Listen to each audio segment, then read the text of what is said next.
August 21, 1971, the Plaza Miranda bombing happened, which caused 9 deaths and injured 95 others, including many prominent Liberal Party politicians. In a carriage during the political campaign rally of the Liberal Party at Plaza Miranda in the district of Quiapo, Manila, in the Philippines, the opposition blamed President Ferdinand Marcos. You know, when I proclaimed martial law, I didn't proclaim martial law alone. It is made fulfilled and safer. I just signed the decree and serve. I imposed martial law to each and every one of you.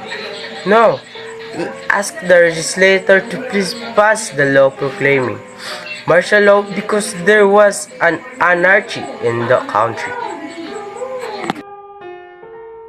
But later on, one of the witnesses of the planned bombing, NPA commander and retired AFP Brigadier General Victor Carpo, said that it was done by the Communist Party of the Philippines under the leadership of Jose Maria Sison, also known as Joma Sison. I was not involved in the bombing that claimed 9 lives, as I was already absolved of the false charge of the multiple murder over the incidents. I have reposted the definitive interview I made on a video regarding the Plaza Miranda bombing and the document which finally absolved me of the false charge of multiple murder in the Plaza Miranda bombing. One of the main public questions was why Ninoy Aquino, the LP Secretary General and the star of the show, was not in the said rally. I've said in many of my rights in the National Democratic Front, especially the military army, the New People Army has been instrumental in many social changes in our country. There may be a changes in a geology approach, but they are united in one. We are united against the dictatorship. My position is very clear. If we will succeed in overthrowing the dictatorship, we should allow every voice and every idea to ventilate their views in the public market. We should legalize Communist Party of the Philippines and give them exactly the same forum. According to the same statement of Guevara and Corpus, the Plaza Miranda bombing was only a part of a series of campaigns launched by the CPP. This was a part of so-called Plan Big Leap Forward. The Plaza Miranda bombing was actually intended to expose and isolate the former President Marcos from the Filipino people. Juma's theory was the greater the repression, the greater will be resistance. They capture activists, the more people will go underground. There was stringent policy that whoever talks about the CPP's involvement in Plaza Miranda bombing will be meted with the highest form of the punishment, but the time came that when Isabela Dani Cordero started talking that he is trusted by Joma, and as a matter of fact, he was entrusted with throwing the grenade. Dani Cordero said, "We asked what was that mission. I was tasked to throw the grenade at Plaza Miranda." He said, the death sentence was further vindicated. in addition of Corpus' statement, After the Plaza Miranda bombing, what happened? Marcos declared the suspensions of the rate of habeas corpus. Many captured and many ran underground. Even Edgar Jackson, the moderator, came with the Communist Party and joined the movement and arms struggle.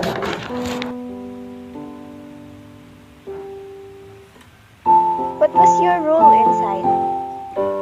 I am the one who will meet the weapon. Did you also make The ocean? What about the military training? You Yes, also made that? I am.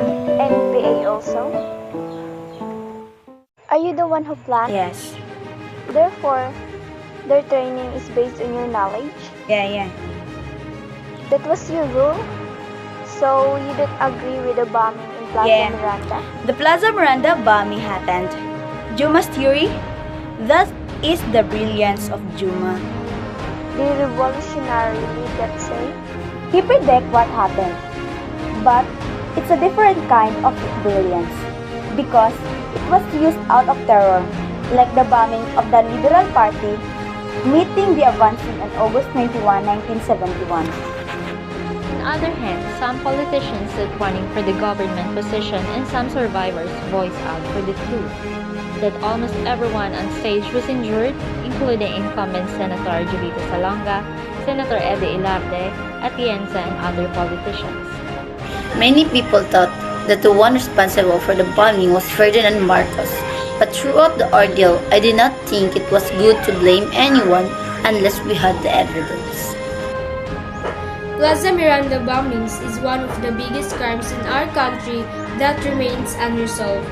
It is in the mold of the Ninoy Aquino assassination, the Mindiola massacre, the many other bombings and killings, and even recently that the startling kidnappings and killing of the Korean businessman from Pampanga who was killed right inside Camp Crame, established as done by cops, and his body cremated and flushed down the toilet. I came to the conclusion it was not Marcos responsible for the Plaza Miranda bombing, but that the architect, the author of the Plaza Miranda bombing, was none other than Jose Maria Sison. Our pattern of political violence and the war's inability to resolve many of the incidents continues to haunt our struggle for democratic restoration and political maturity. Media personality Eddie Ilarde, who is one of the 6 LP candidates who won Senate seats in 1971 election, also did not think that Marcos was behind the bombing. I don't think Marcos is the mastermind because it's so stupid. For all the sins we attribute to him, he's not politically stupid. But Ilarde, whose lead still carries a metal fragment from the blast, believed the Plaza Miranda bombing was the precursor to the rage of the Filipino people that grew with Aquino's death and eventually peaked at the 1986 People Power Revolution. To my friends, was the killing of the public's rage and violent was the death of Ninoy Aquino that led to people power. But the precursor of what Plaza Miranda and the whole country didn't sleep that night. Some were praying, some were crying, and some were angry. The Communist Party the next day leaflets and posters distributed which had cartoons of Marcos wearing a Hitler's mustache and dubbed the Mad Bomber. The Liberal Party of course blamed Marcos, and the only one senatorial candidate, Eddie Ilarde, was intelligent enough or had the integrity to claim that Marcos couldn't have been too stupid to do something he'd be blamed for.